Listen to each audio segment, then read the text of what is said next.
नमस्कार, मैं हूँ रैपर हितेश्वर। आज बड़ा खुशी का दिन है और सबसे पहले आप सभी को मैं धन्यवाद करता हूँ। भारी मात्रा में आप लोग आए हैं। आज जो भी हूँ आप लोगों की वजह से हूँ, क्योंकि आप लोग ने काफ़ी कॉन्फिडेंस और प्यार दिया है मुझे, तो उसके लिए बहुत बहुत धन्यवाद आप सभी मीडिया भाई कर्मियों के लिए।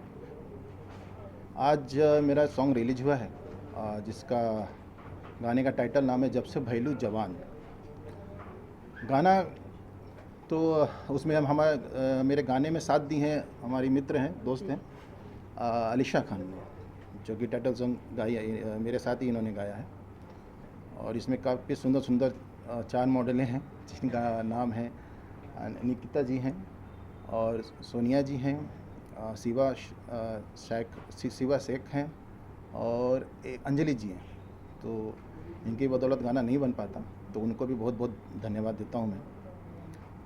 और ऐसे तो बड़ा अच्छा लगता है कोई भोजपुरिया बादशाह बोलता है मुझे।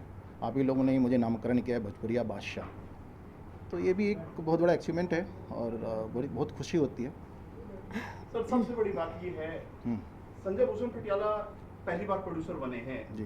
वो 2 लोगों की पारी की शुरुआत हुई है, भोजपुरी में तो बहुत बड़ा नाम है, क्या कहना चाहेंगे इसके बारे में? जी, आज फर्स्ट टाइम नहीं किया संजय जी ने 2-3 गाने और किए हैं। एक इन्होंने प्रोड्यूस किया था उस गाने सुनो सुनो बबनी, जिसमें के गोस्वामी उसमें मॉडल थे, मेरे साथ थे। और उसमें उदेश मिश्रा जी थे,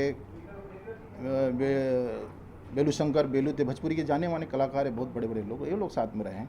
तो इनके साथ काफ़ी अच्छा एक्सपीरियंस रहा है और काफ़ी और ये तो मुझे लगता है दूसरा या तीसरा गाना संजय जी के साथ। उनका प्यार मोहब्बत हमेशा मिलता रहता है। उनके साथ काम करके बड़ा मुझे अच्छा भी बहुत अच्छा लगता है। और डायरेक्ट किया है अपना शिवा देवनाथ जी ने, उनका सेकंड सॉन्ग है मेरे साथ उनके साथ, वो भी ज़बरदस्त उन्होंने डायरेक्ट किया है। तो ये लोग गुणी लोग हैं संजय जी, इन लोगों के लिए तारीफ़ करना मतलब तारीफ़ से भरे ऊपर, बहुत ऊपर की बात है इन लोगों के साथ। ये हों, शिवा जी हों, तो आई एम लकी। कितने अगर बात करें आपका जो पहनावा है, एक ड्रीम लेकर आप यूपी से यहाँ तक आए, यूपी बिहार से, तो क्या बनना है अगर बात करें तो? जी, बनना तो वही है जो कपड़े में दिख रहा हूँ जो पहना हूँ क्योंकि ये जो शुरू से रहा है, एक रैप एक अंदर घुसा हुआ है मेरे शरीर के अंदर, एकदम जिस्म में घुसा हुआ है रैपर बनने का। और एक बिहार से जुड़ा हूँ तो भोजपुरी और हिंदी मिक्स करके गाने गाता हूँ। कभी कभी पूरे भोजपुरी में भी हमने रैप किया हुआ है, बहुत सारे गाने हैं, 30 के ऊपर गाने हो गए और मैं 3-4 साल हो गया करते हुए। तो अभी उस लेवल पे है कि वो एक जो चाहिए उस लेवल तक भाई आप लोगों के माध्यम से लोगों ने जानते हैं लोग भी, बड़ा अच्छा लगता है। और नए कुछ एक्सपेरिमेंट करता रहता हूँ गाने में। अब जैसे ये है सब जैसे भैलू जवान, और लड़की जब हो रही है और हॉट बेब लग रही है, सुंदर खूबसूरत लग रही है कुछ पहनावा से, तो उसके ऊपर क्या कमेंट्स है, कैसे है, ये सब दिया हूँ।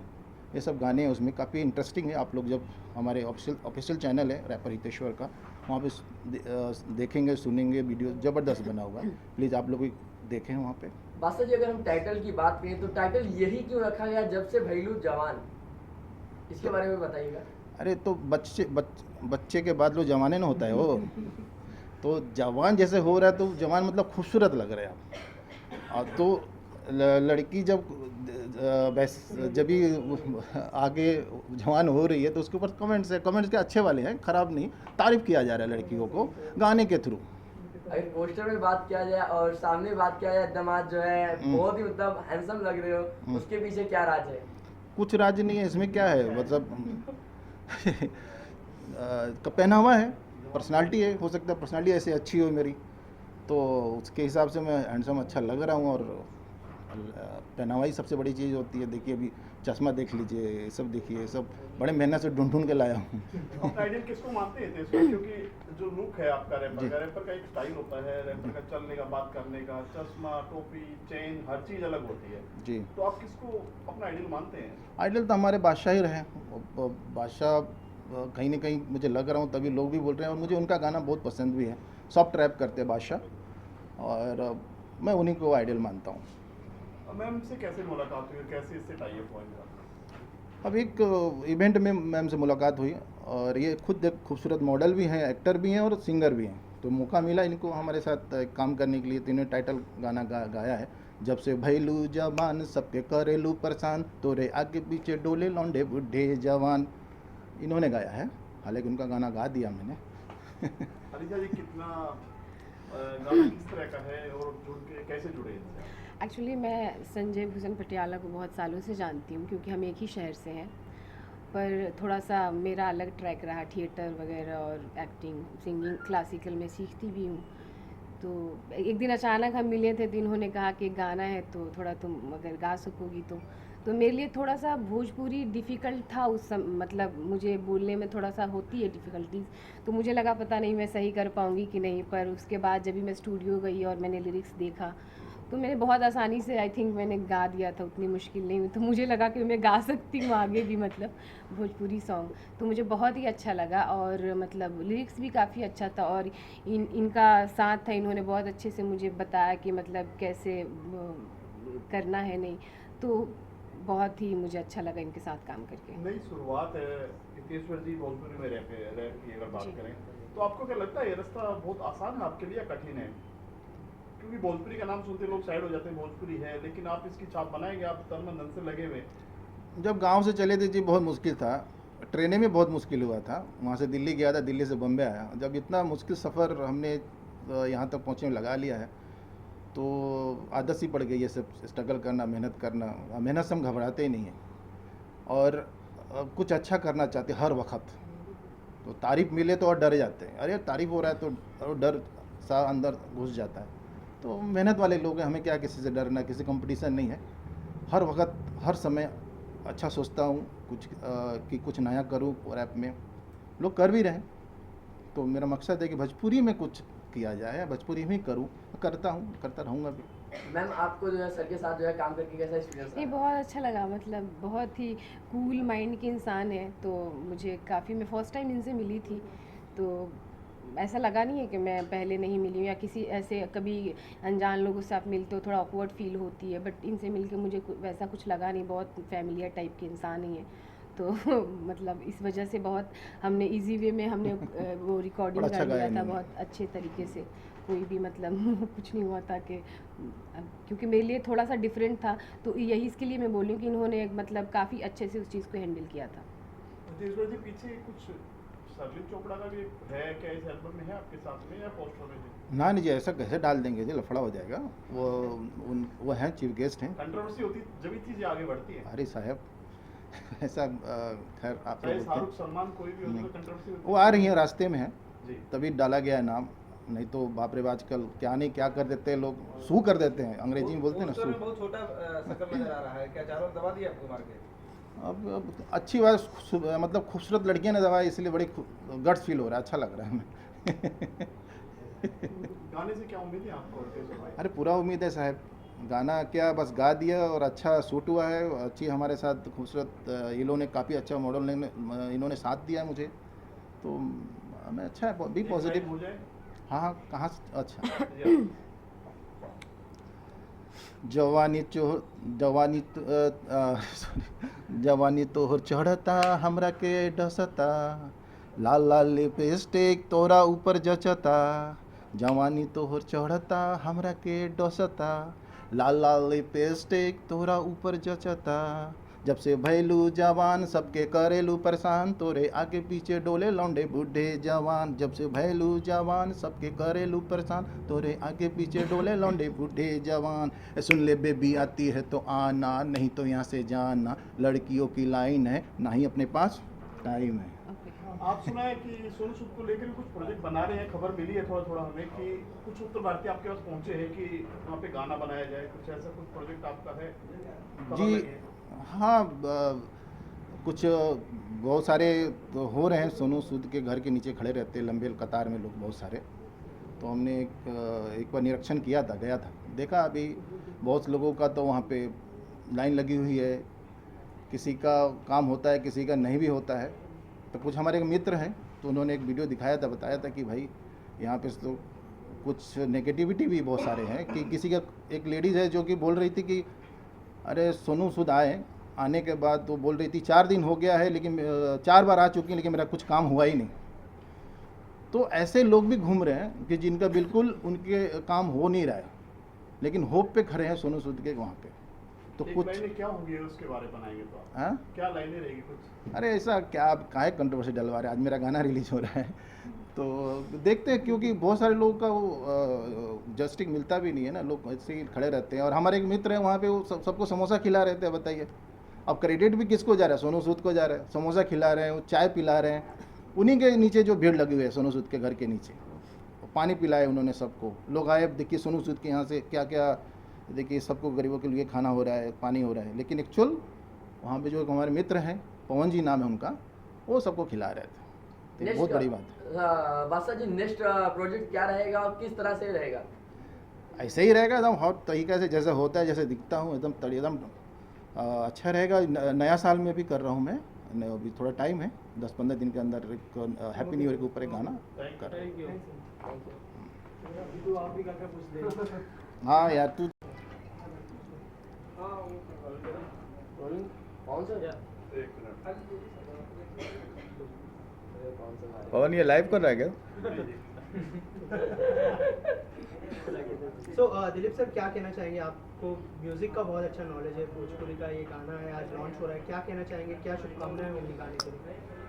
पहले तो जितनी भी मीडिया यहाँ आई है, इन सबको बहुत बहुत बधाइयाँ कि मेरे अपकमिंग सुपरस्टारों को आप लोग आशीर्वाद देने आ गए हो। और ये बहुत ही बड़ी बात है कि एक अपकमिंग स्टारों के लिए इतनी सारी मीडिया आना। तो सबसे पहले तो मैं आप लोगों का धन्यवाद कहना चाहूँगा, संजय जी का धन्यवाद कहना चाहूँगा कि उन्होंने मुझे यहाँ बुलाया, और हितेश्वर जी को बहुत बहुत बधाइयाँ देना चाहूँगा। मेरे ख्याल से ये पहली मर्तबा आपने प्रयास किया है भोजपुरी में।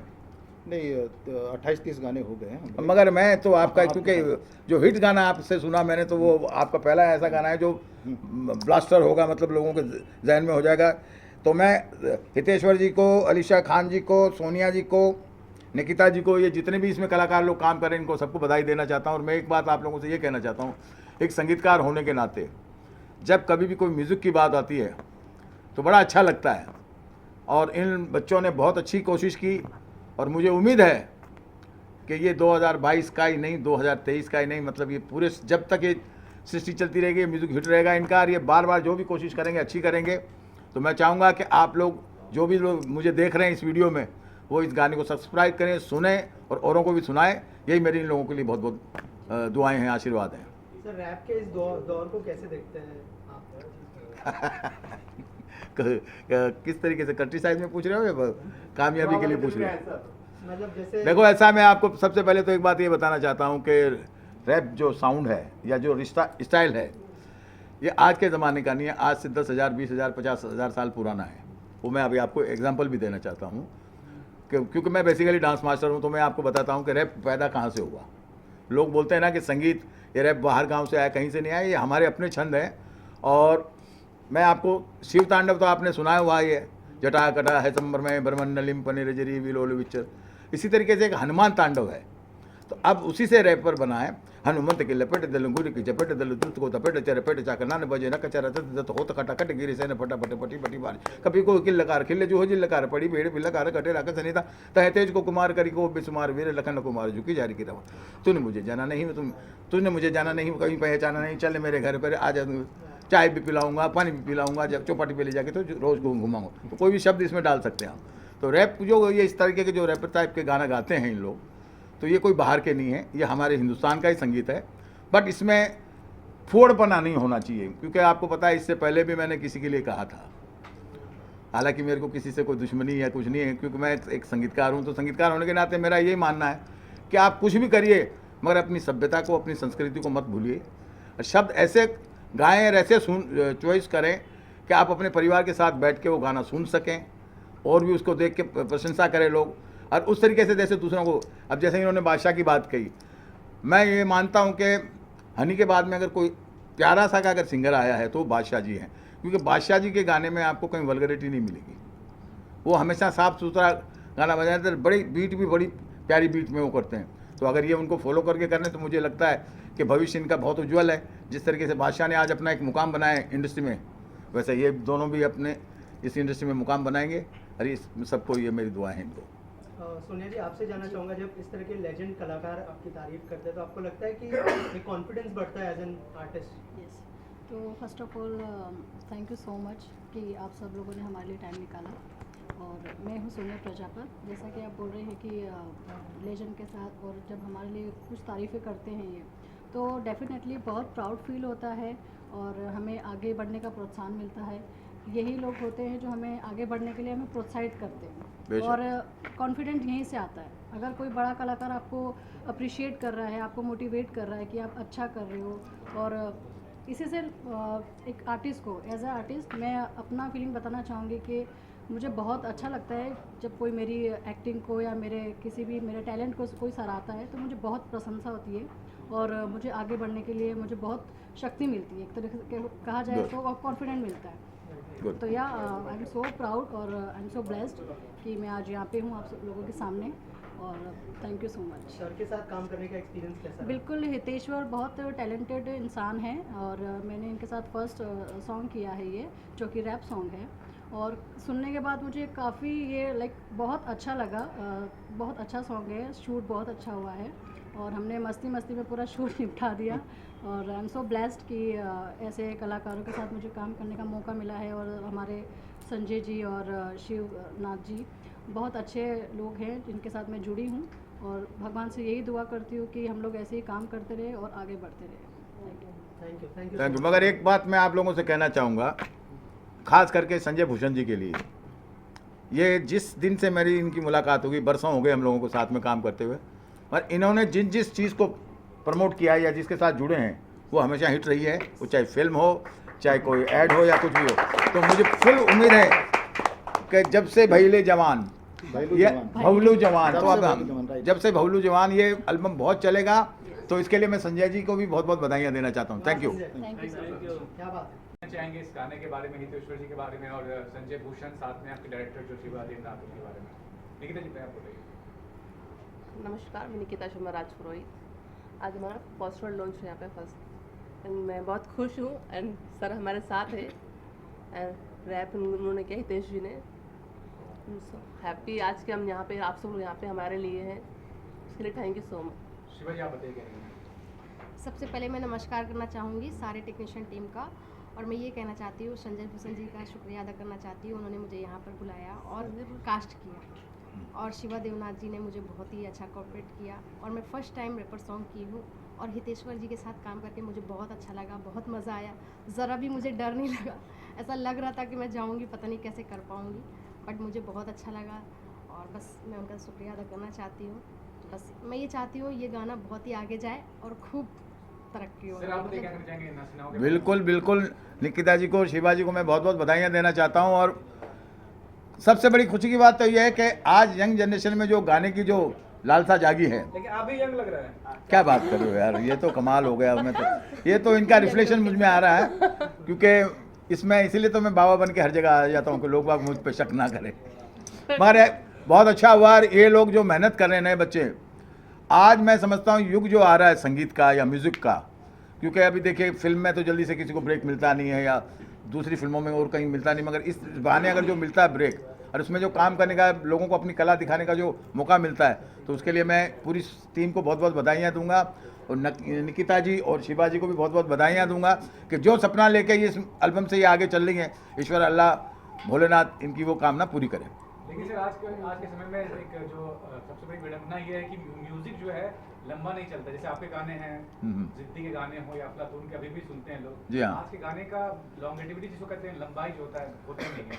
सर उसका कारण कई हैं। मैं वही कहना चाह रहा हूँ कि हमने सबसे पहले हमारी संस्कृति को नहीं भूलना चाहिए और हमारे संगीत को नहीं भूलना चाहिए। और जब हम लोगों ने जब काम किया तो जाहिर सी बात है कि उस वक्त डायरेक्टर, प्रोड्यूसर, राइटर, हम लोग सब बैठ के बहुत मेहनत करते थे। आज वो मेहनत होती नहीं, मगर अब जो ये प्राइवेट गाने आने लग गए हैं, इनका क्या है कि एक दायरा होता है, क्योंकि ये जब तक टीवी पे चलते हैं जब तक ये रहते हैं, और फिल्म का क्या दायरा बहुत लंबा है, वो मतलब एक साल नहीं, वो सालों साल चलती रहती है। तो उस बहाने वो हमारे म्यूज़िक यहाँ तक चलता है यार, वो अच्छे थे और अच्छे बने, और हमने कोशिश की अच्छा करने की। और मुझे इनकी हिम्मत इसलिए है कि जो हम लोग 10 साल में कमाते थे म्यूज़िक कंपनी हमारे म्यूज़िक से, वो इनके 1 महीने में ही कमा लेती है, क्योंकि इतने इनके व्यूअर्स बन जाते हैं करोड़ों में। तो आज का टेक्निकल जो स्टाइल है वो ज़्यादा है, तो उसमें ये कामयाब ज़रूर होते हैं। और रही बात देखिए, अब इस टाइप का जो म्यूजिक होता है तो मैंने कहा ना, उसकी उम्र भले ही लंबी ना हो, पर जितने दिन भी वो चलता है तो वो लोगों को एक सुकून देता है। निकिता जी, आप बताइए, आपका जो कलाकार के तौर पे सफर शुरू हुआ, कहाँ से शुरू हुआ, क्या किया आपने, आगे क्या करने वाले हैं? एक्चुअली मेरा सॉन्ग ये फर्स्ट है। पहले मैं मॉडलिंग किया, मैंने रैम्प शोज किए, मैंने एक्टिंग या मैंने शोज नहीं किए हैं, मतलब मूवीज़ वगैरह नहीं किए हैं। फर्स्ट टाइम किया मैंने सॉन्ग वो भी। निकिता जी, आप रहने वाली कहाँ के हैं? मैं राजस्थान से हूँ। तो भोजपुरी गाने करके कैसा लगा, क्या इनके बारे में कुछ कहना चाहेंगे? भोजपुरी सिनेमा, भोजपुरी हाँ, फर्स्ट टाइम मैंने भोजपुरी सॉन्ग किया और मुझे बहुत अच्छा लगा एंड पूरी टीम बहुत अच्छी थी। आगे संजय सर अच्छे हैं, हितेश जी भी बहुत अच्छे हैं। भोजपुरी सिनेमा इंडस्ट्री से किसी जानती हैं आप? कुछ स्टार? हाँ, जानती हूँ, नीरवाज जी को जानती हूँ मैं, बाकी क्या बोलते हैं वो कसारी है, केसरी जी को जानती हूँ। संजय भूषण जी को संजय जानती भूषण जी को नहीं जानती। संजय भूषण। मूवीज कभी आपने देखे हैं? भोजपुरी फिल्मों के कोई गाने या म्यूजिक या फिल्म? हाँ, वो लगा लिपस्टिक वाला फेमस ज्यादा मैंने सुना है बहुत। लगाई ले लिपस्टिक आओ। हाँ हाँ, उनका नाम पवन सिंह है। पवन सिंह, वो मेरे फेवरेट एक्चुअली। हाँ, गाना चाहेंगे? पवन जी से कुछ कहिए, कहिए कि भाई मैं भी आपकी बिरादरी में आ रही हूँ। सॉन्ग करना चाहती हूँ उनके साथ सॉन्ग नहीं करना है, इसका इन दोनों का ये कहना है कि जो उन्होंने किया था, होली का किया था एक बार, जो थी आई थिंक फॉरेनर्स थी, उस टाइप का कुछ वैसा। नहीं तो ये आपके साथ मतलब मैं पवन जी से भी कहना चाहूँगा, कसारी जी से भी कहना चाहूँगा, पवन सर से। और आप लोग ये नए नए कलाकारों को भी मौका दीजिए, क्योंकि ये लोग हाँ। भोजपुरी फील्ड में कुछ नया करना चाहते हैं। तो मैं चाहूँगा कि आप लोग इनके साथ भी काम करें, इनको भी आगे बढ़ाएं। दिलीप सर, एक भोजपुरी में गाना सुना दीजिए। सरवा पे पगड़िया बांध ले, कनवा पे कुलड़िया दिर ले, आगे आगे बेला चले, पाछे से किसनवा खितवा जाला रे। तुमने तो मेरे साथ में दो कन्याओं को बिठा कर मैं तो हीरो बन गया यार। क्या बात है, चेन बढ़ती जा रही है आपकी हैं? बप्पी दा के बाद आपकी एक के बाद एक चेन बढ़ती जा रही है। ये आप लोगों की दुआएं हैं भैया। और मैं एक बात कहना चाहूँगा कि मैं शुरू से ही मलंग टाइप का मेरा नेचर रहा है, अपने में मस्त रहने वाला, तो उस हिसाब से मैं रहता हूँ। तो आपको जो भी ज़्यादा दिखे अच्छा ही दिखे। थैंक यू जी। हाँ, मैं धन्यवाद देती हूँ हितेश्वर जी को, शिवा जी को, और जो प्रोड्यूसर हैं संजय भूषण जी को, जो इन्होंने मुझको यहाँ पर आमंत्रित किया। जब से भैलू जवान, ये जो भोजपुरी रैप गाना है, इसकी सफलता के लिए मैं प्रार्थना करती हूँ। मैंने सुना है कि ये बहुत ही बढ़िया रैप है एंड आगे चलकर भोजपुरी इंडस्ट्री में हम देखेंगे कि एक से बढ़कर एक रैप गाने बनने वाले हैं। और मैं चाहती हूँ कि हितेश्वर जी, आप इस ट्रेंड के जो हकदार हैं, आप और भी बढ़िया गाने बनाते रहें और एक ज़बरदस्त रेवोल्यूशन लेकर आएँ भोजपुरी इंडस्ट्री में। वाह, थैंक यू सो मच। मैं आपसे ये पूछना चाहूँगा कि आप जब इंडस्ट्री में आई थी, आपका ये बड़प्पन है कि आप आई और यहाँ पे हितेश्वर जी के इस खुशी के माहौल में शामिल हो रही हैं, आप जो है तो आपको कौन सपोर्ट किया था शुरुआत के दौर में जब आप इंडस्ट्री में कदम रखे थे? I have always been a self-made woman. किसी माई बाप का हाथ नहीं था मेरे सर पर, और मैं ख़ुद को खुशकिस्मत मानती हूँ जो मुझे कभी किसी माई बाप की ज़रूरत नहीं पड़ी ज़िंदगी में आगे बढ़ने के लिए। मैं ख़ुद में विश्वास रखती हूँ और सबसे ज़्यादा मैं रब पर विश्वास करती हूँ, और मुझे यकीन है कि अब तक जो हुआ है बहुत अच्छा हुआ, और आगे चलकर जो भी होगा उत्तम होगा, सर्वोत्तम होगा। ये भी कहा जाता है भोजपुरी का एक इवेंट है कि भोजपुरी में डबल मीनिंग गाने होते हैं, थोड़ा चीपनेस होता है, लेकिन ये तो बॉलीवुड में भी होता है। गाने की बात करें तो, या फिल्मों की बात करें या सीरीज की बात करें तो ये कितना ज़्यादा एक मतलब हिपोक्रेसी कर सकते हैं, क्योंकि फिल्में तो फिल्में हैं बॉलीवुड से में, when you compare Bhojpuri industry with Bollywood industry. जी, वो क्या कहावत है, जो शीशे के महलों में रहते हैं उन्हें क्या नहीं करना चाहिए? एग्जैक्टली, दूसरों पर पत्थर से वार नहीं करना चाहिए। तो बॉलीवुड इंडस्ट्री के जो गाने होते हैं उनमें कितने डबल मीनिंग्स होते हैं ये हम सबको पता है, और मेरे ख्याल से जब तक लोगों को मज़ा आ रहा है और लोगों में उत्साह पैदा हो रहा है तो हमें शिकायत नहीं करनी चाहिए। At the end of the day ये एक एंटरटेनमेंट इंडस्ट्री है जहाँ पर यदि मनोरंजन हम ना करें हमारे दर्शकों का तो फिर फ़ायदा क्या है। ऑलरेडी हमारी रोज़मर्रा की ज़िंदगी में इतना स्ट्रेस होता है, हम क्यों दुख बांटें, हम क्यों ना खुशी बांटें, क्यों ना हम मनोरंजन करें। और इस मनोरंजन के लिए मैं आप सभी को तहे दिल से मुबारकबाद देती हूँ।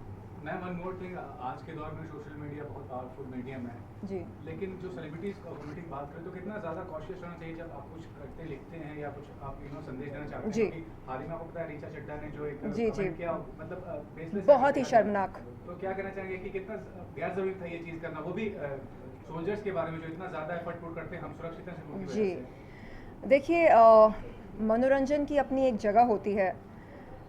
देश की गरिमा से बढ़कर कोई मनोरंजन नहीं होता है और ख़ास तौर पर भारतीय सेना की गरिमा से बढ़कर कुछ भी नहीं हो सकता है हम देशवासियों के लिए। कल ऋचा चड्ढा ने जो किया, जो ट्वीट पोस्ट किया, वो बहुत ही शर्मनाक था। 15 जून 2020 में गालवान की घाटी में क्या हुआ हम सब जानते हैं। हमारे 20 सैनिक शहीद हुए। उन शहीद जवानों का कल ऋचा चड्ढा ने मजाक उड़ाया। इसके लिए वो माफ़ी पाने की हकदार भी नहीं है और झूठ मूठ का वो एक ट्वीट अपलोड करके कहती हैं कि जो कुछ भी मैंने कहा उसके लिए माफ़ी मांगती हूँ, लेकिन नहीं, उस ट्वीट में रिमोर्स बिल्कुल नहीं था। यानी वो अपने किए पर पछतावा महसूस नहीं कर रही थी, झूठ मूठ का वो दिखावा कर रही थी। तो मुझे लगता है हम सबको आगे चलकर ऋचा चड्ढा को बॉयकॉट करना चाहिए। उन तमाम कलाकारों को बॉयकॉट करना चाहिए जो देश के प्रति प्रेम नहीं दिखा सकते हैं, जो देश का मान सम्मान नहीं कर सकते हैं, और ख़ास तौर पर वो लोग जो ये सोचते हैं कि देश की सेना उनके जेब में होती है, वो जब चाहे देश की सेना का मजाक उड़ा सकते हैं। बिल्कुल नहीं। क्या कभी उन्होंने देश के लिए अपना लहू बहाया? बिल्कुल नहीं। वो सिर्फ और सिर्फ खुद के लिए जीते हैं। कैमरा के सामने आते हैं, नौटंकी करते हैं, विज्ञापन करते हैं, पैसा कमाते हैं। देश के लिए कभी कुछ किया इन लोगों ने? और जो लोग खून पसीना बहा रहे हैं देश के लिए, ये लोग उनका मजाक उड़ाते हैं। उनकी हिम्मत कैसे हुई ये सब करने की? हिम्मत हम देते हैं उन्हें, लेकिन आगे चलकर अगर हम उनकी फिल्में बॉयकॉट करें, उनकी फिल्मों को बहिष्कार करें, तब उन्हें समझ में आएगा कि इस तरह की गलती अगर वो दोबारा करेंगे तो उनका क्या हश्र किया जाएगा। मैम ऋचा चड्ढा तो एक छोटी सी बात है, नई स्टार है, इतनी बड़ी नहीं कह सकते। एकता कपूर ने भी आर्मी को लेकर बहुत सारी चीज़ें कंट्रोवर्सी में रही है, जिसके लेकर करनी सेना था, नहीं क्या क्या बहुत सारे एनजीओ सामने आ गए थे, संसद तक मामला पहुंच गया था। उस बारे में क्या कहना चाहेंगे आप? मैं यही कहना चाहूँगी, आप बोलते अच्छा है और हमेशा लोगों की नज़रिया होता है देखने का। जी देखिए, मैं फिर से यही बात दोहराना चाहूँगी कि इन लोगों को हिम्मत और हौसला ये सब कहाँ से मिलता है? दर्शकों से मिलता है। इन्हें लगता है कि ये सब करना चलता है। नहीं, आप कहीं और जाकर करिए, किसी और देश में आप करने की जुर्रत तो कीजिए। आपको जेल की सलाखों के पीछे बंद कर दिया जाएगा, लेकिन क्योंकि ये भारत है, यहाँ पर टॉलरेंस लेवल बहुत ज़्यादा है। डेमोक्रेसी के नाम पर लोग क्या कुछ नहीं कर रहे हैं आजकल। ड्रग्स के मामले में आपने रोज लाइव रहते थे, हम देखते थे आपको, लेकिन कुछ नहीं हुआ उनका, धड़ल्ले से घूम रहे, उतना पब्लिसिटी हो गई उनकी, तो उनको तो 1% भी वो नहीं है कि हमारी बदनामी हुई है। आपने भी काफी लाइव किए, हमने देखा जी। क्या है मतलब देश में कोई कुछ भी कर सकता है? ड्रग्स के मामले में आप काफी चिल्लाए, आपने बोला ये जी। देखिए, जिनको हम कल तक अपना आदर्श मानते थे, वो बंद कमरे में क्या करते हैं ये हम सब जानते हैं। मीडिया के सामने आकर डिप्रेशन के नारे लगाते हैं, रिपीट आफ्टर मी। हाँ, depression is not a disease, ऐसा बोलते हैं ये लोग। मैं कहती हूँ repeat after me, drug consumption is not cool. आप ड्रग्स का सेवन करते हो, चरस गांजा पीते हो, हाँ, और पता नहीं क्या क्या लेते हो, कोकेन, MDMA, मैजिकल मशरूम्स, पता नहीं क्या क्या और नाम है जिनकी मुझे जानकारी नहीं है। आप इन नशीली पदार्थों का सेवन करते हो और फिर कैमरा के सामने आकर बोलते हो आई एम डिप्रेस्ड। हाँ, डिप्रेशन के नारे लगाते हो। शर्म आनी चाहिए आपको। आप युवा पीढ़ी को अंधकार में ढकेल रहे हैं। अरे, जो मजदूर सुबह शाम मजदूरी करता है 2 वक्त की रोटी कमाने के लिए, क्या वो डिप्रेस्ड नहीं रहता लाइफ में? अरे, उसको तो ये तक नहीं पता कि कल उसको काम मिलेगा नहीं मिलेगा, 2 वक्त की रोटी मिलेगी नहीं मिलेगी, लेकिन फिर भी जी रहा है ना वो, हिम्मत करके। हाँ, आप लोगों का खुद का घर है, नौकर चाकर हैं, बड़ी बड़ी गाड़ियां हैं, फिर भी डिप्रेशन डिप्रेशन डिप्रेशन बोलते रहते सुबह शाम। शर्म आनी चाहिए। आप मतलब किस तरह का आप उदाहरण बन रहे हैं लोगों के लिए? आप साफ साफ बोल दो ना मीडिया के सामने आकर कि देखिए, हम आपके आदर्श बनने लायक नहीं हैं। साफ साफ ये बात बता दो, तो कोई आपसे ये उम्मीद नहीं रखेगा कि आप एक रोल मॉडल की ज़िंदगी बिताएं।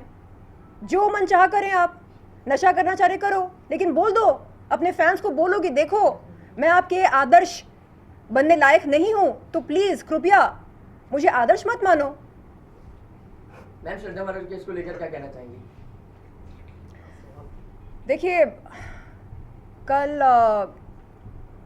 श्रद्धा जी के लिए मैं एक कैंडल मार्च में भाग लेने वाली हूँ। जो उनके साथ हुआ वो बहुत ही गलत हुआ। किसी इंसान को ऐसी मौत नसीब ना हो। लव जिहाद को एक्ट ऑफ टेररिज्म का करार देना चाहिए। जिस तरह से आफ्ताब पूनावाला ने श्रद्धा वालकर जी को प्यार के जाल में फंसाकर उनसे झूठ मूठ का प्यार व्यार किया, उसके बाद उनको उस रिश्ते से बाहर निकलने नहीं दिया और रोज़ाना उनके साथ खिटपिट करते थे, मारपीट करते थे। और जब वो बेचारी वो दर्द नहीं बर्दाश्त कर सकी, वो निकलना चाह रही थी उस रिश्ते में से, लेकिन उसको निकलने नहीं दिया गया। और ये तक हमें पता चला है कि श्रद्धा वालकर जी ने मुंबई पुलिस को ये बताया, ये शिकायत दर्ज की कि उन्हें डर है इस बात का कि आगे चलकर उनका प्रेमी आफ्ताब पूनावाला उनके शव के टुकड़े करके उन्हें ख़त्म कर देगा। और जिस बात का डर था वही हुआ। मैम, जब भी मुंबई पुलिस को जब भी लेटर मिला था, क्या नहीं लगता था मुंबई पुलिस को इस पर जो है एक्शन लेना चाहिए था? बिल्कुल, ये कोई नॉन कॉग्निजेबल शिकायत नहीं है। कॉग्निजेंस लेनी चाहिए थी इस शिकायत की, FIR दर्ज करना चाहिए था आफ्ताब पूनावाला के खिलाफ, लेकिन ऐसा नहीं किया मुंबई पुलिस ने, क्योंकि उस समय शायद मुंबई पुलिस बहुत व्यस्त थी ये वसूली के कार्यक्रम में बहुत व्यस्त थी हमारी मुंबई पुलिस। अभी भी आफ्ताब जो है बयान चेंज कर रहे हैं, पुलिस को सच्चाई पूरी नहीं बता रहे हैं, इसलिए पॉलीग्राफ टेस्ट और नार्को टेस्ट होने वाला है उनका। क्या कहना चाहेंगे, इस पर सच्चाई निकल सकती है? देखिए, मैं चाहती हूँ कि बहुत जल्द वो तमाम बातें आफ्ताब पूनावाला उगल दे जो अभी तक वो अपने दिल में दबा कर रखा है, जिसकी जानकारी पुलिस को नहीं है। अभी ये समझ में नहीं आ रहा है कि श्रद्धा जी के शव के टुकड़े आरी से किए गए थे या किसी किचन नाइफ से किए गए थे। वो जो वेपन था वो क्या था? आरी था या कोई छुरी थी? क्या था वो? तो जब तक वो वेपन ना मिल जाता है तब तक मेरे ख्याल से ये साबित कर पाना कि हत्या कैसे हुई और जो वेपन यूज़ किया गया था वो क्या था असल में, उस पर फिंगरप्रिंट्स मिलते हैं नहीं मिलते हैं, एंड जो हड्डियां मिली हैं श्रद्धा जी की वो उसमें डीएनए का सैंपल मैच होता है कि नहीं होता है, ये सब जो कड़ियां हैं इन्हें जोड़ना बहुत ज़रूरी है। तो मैं प्रार्थना करती हूँ कि बहुत जल्द दिल्ली पुलिस एकदम पुख्ता सबूत इकट्ठे कर सकें आफ्ताब पूनावाला के ख़िलाफ़, ताकि उनको सज़ाए मौत दिया जा सके।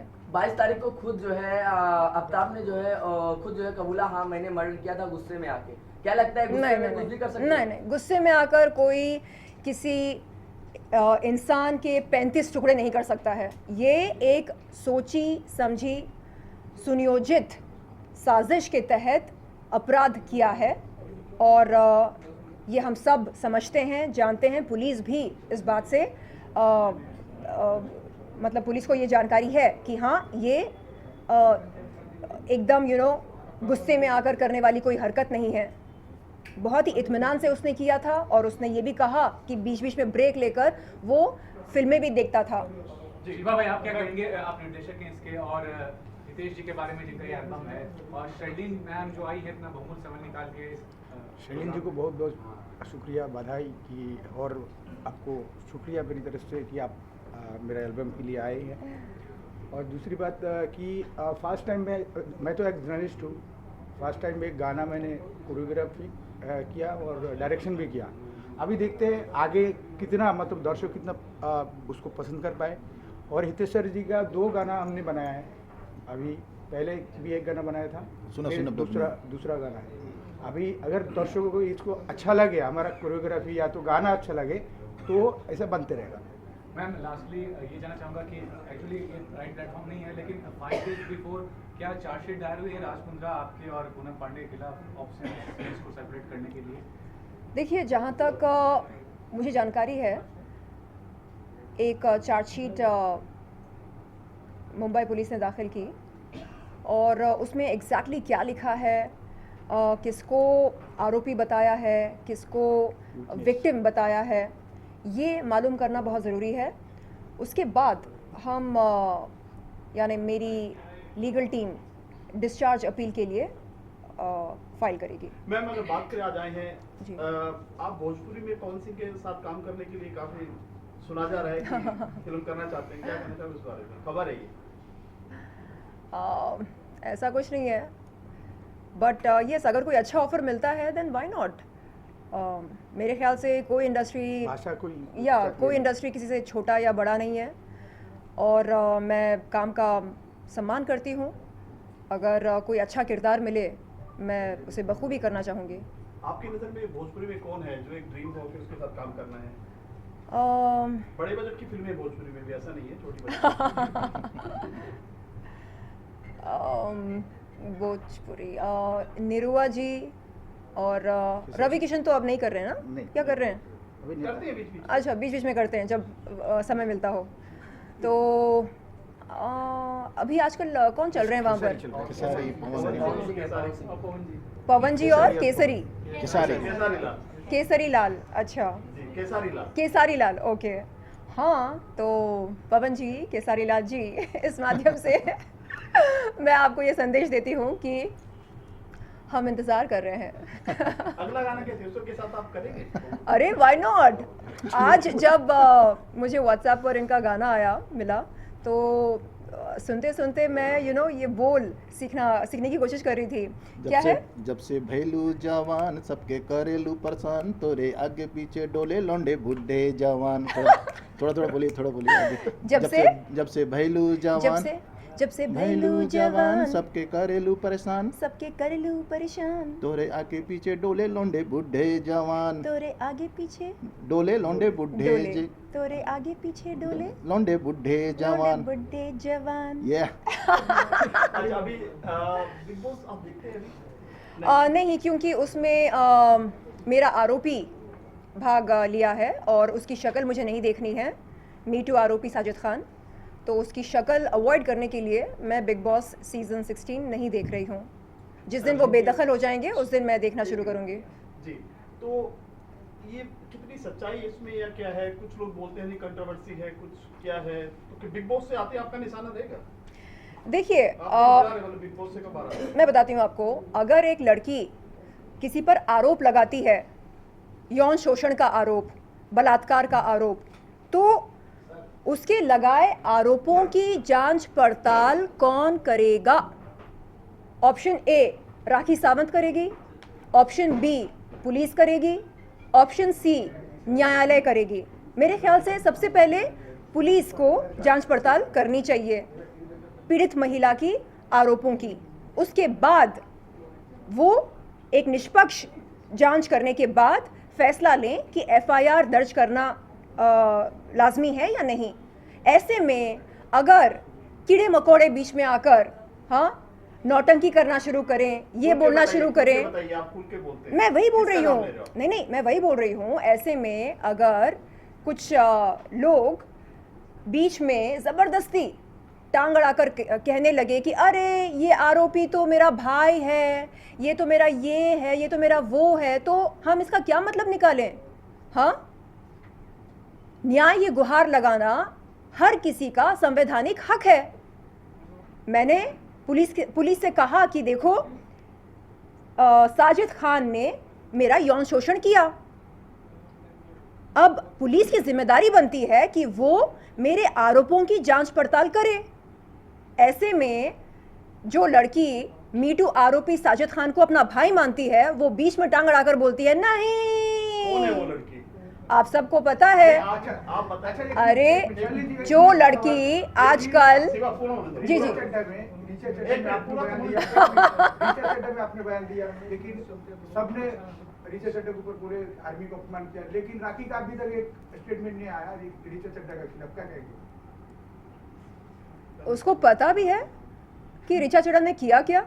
मतलब ये होना चाहिए ना समझने के लिए कि देश में क्या हो रहा है। दिखता है तो दिखता है मैडम, आजकल कुछ भी बोल जाते हैं। जो कुछ लोग है जो एयरपोर्ट से घूम के वापस आ जाते हैं, कह रहे हैं नहीं उससे जाकर पूछो कि क्या उसको पता है कि गालवान क्या है।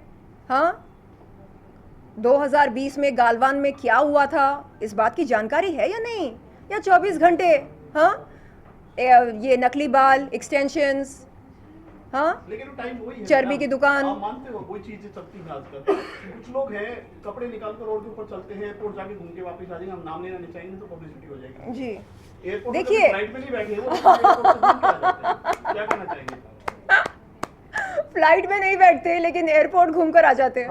कुछ लोग गिने चुने लोग हैं के साथ रहते हैं। क्या कहना चाहिए इसके बारे में? देखिए आपको जो करना है करो। आपको हर दिन बॉयफ्रेंड बदलना है, बदल डालो। हर आए दिन आपको अपना पति बदलना है, आप बदल डालो। आपको हर दिन हेयर एक्सटेंशंस बदलने हैं, आप बदल डालो। कोई बात नहीं, आपको जिस तरह की ज़िंदगी जीनी है आप जियो, लेकिन आप किसी से उसका संवैधानिक हक नहीं छीन सकते, ठीक है? और अगर आप किसी पीड़ित महिला पर वार करोगे तो वो पीड़ित महिला पलटवार करेगी, ठीक है? हम तनुश्री नहीं हैं, हम सनी लियोन नहीं हैं। सनी लियोन ने एक इंटरव्यू में कहा अरे वो तो यूजलेस है, उसके बारे में बात करना ही बेकार है। ऐसा कहकर उसने कभी जिंदगी में उसके बारे उस कॉकरोच के बारे में बात नहीं की। लेकिन मैं बोल रही हूँ, सुन, कान खोलकर सुन, तू मुझ पर जब जब वार करेगी हम पलटवार करेंगे। तू एक पीड़ित महिला को बाजारू वैश्या बोलेगी तो तेरे खिलाफ एफआईआर दर्ज कराने हम जाएंगे पुलिस में, ठीक है? और आप सब सुन लीजिए एक बात, एक दलाल हर महिला में एक वैश्या की तलाश करता है, एक वैश्या को खोजता है।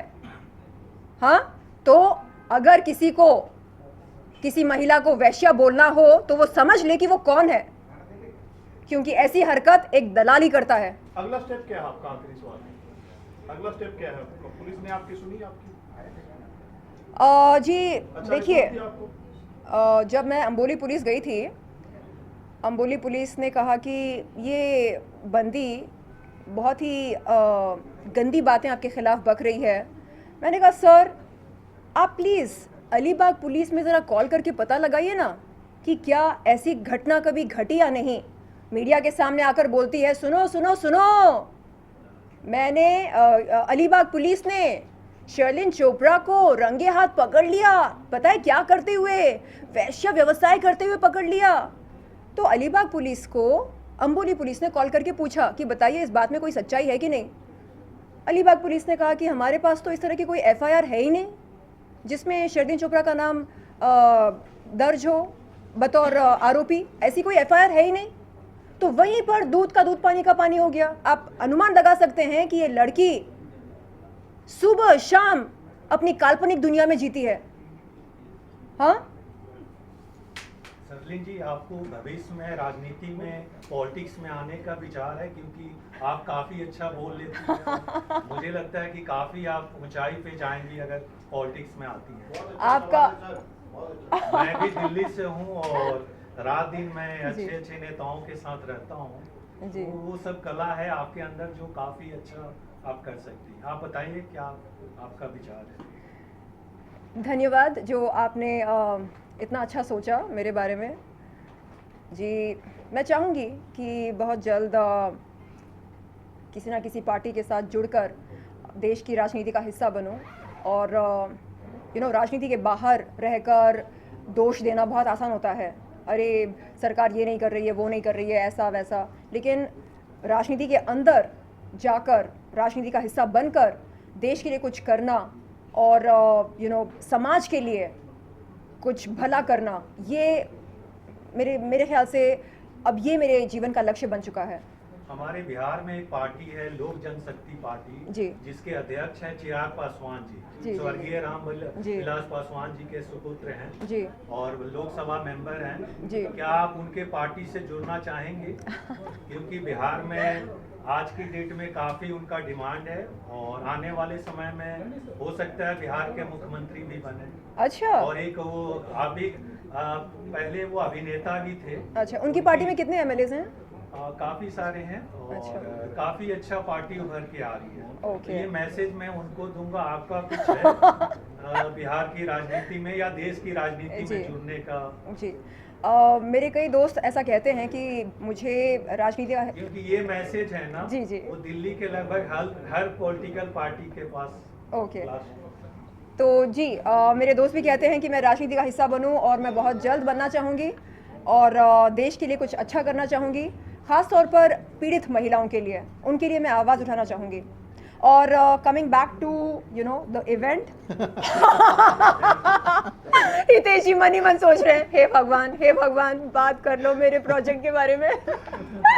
तो प्लीज़ आप गाइए और हम सभी लड़कियां ठुमके लगाएंगी। आओ जी।